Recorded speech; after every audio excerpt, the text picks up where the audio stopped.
ও, আমি বাকিবিল্লাহ। আমি এনসিপি পিরিজপুর জেলা যুগ্ম আহ্বায়ক এবং এনসিপি মনোনীত নেসরাবাদ উপজেলা ভবিষ্যৎ উপজেলা চেয়ারম্যান পদপ্রার্থী। মূলত এই উদ্দেশ্যে এনসিপি বাংলাদেশের 50টা উপজেলা এবং 50টা পৌরসভায় তাদের মেয়র এবং উপজেলা চেয়ারম্যান পদপ্রার্থী ডিক্লেয়ার করেছে। স্বরূপকাঠিতে অর্থাৎ নেসারাবাদে আমি এনসিপি মনোনীত উপজেলা পদপ্রার্থী। জাস্ট এই কারণে আমাদের যে জুলাই পদযাত্রা, সেই পদযাত্রাটা নেসারাবাদে করার মূল উদ্দেশ্য এইটা। মূলত আমাদের গণভোট বাস্তবায়ন, সংস্কার এবং সীমান্ত সুরক্ষার জন্য এই পদযাত্রা।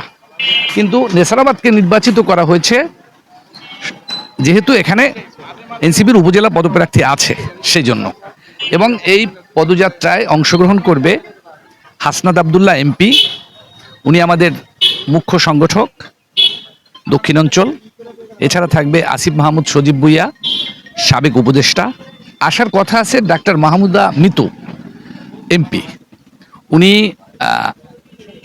সাধারণ সম্পাদক জাতীয় নারী শক্তি। এছাড়া অন্যান্য নেতৃবৃন্দ।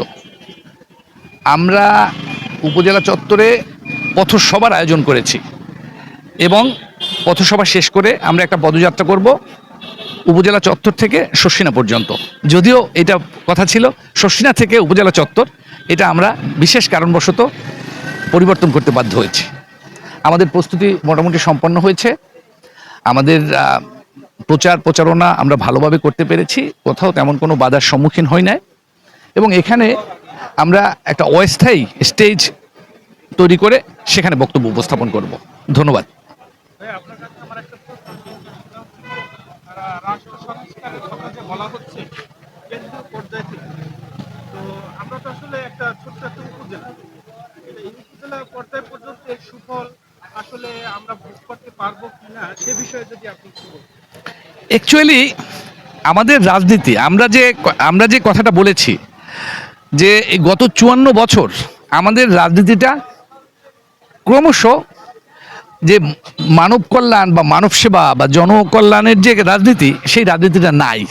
এখানে নেতা তৈরি হওয়ার রাজনীতি আছে, এখানে কর্মী তৈরি হওয়ার রাজনীতি আছে, কিন্তু জনকল্যাণের রাজনীতিটা অনুপস্থিত। যে কারণে দেখা যায় যারাই ক্ষমতার স্বাদ পায় তারা ঠিক ক্ষমতাটাকে জনগণের জন্য ব্যবহার করতে পারে না, নিজের পরিবারের।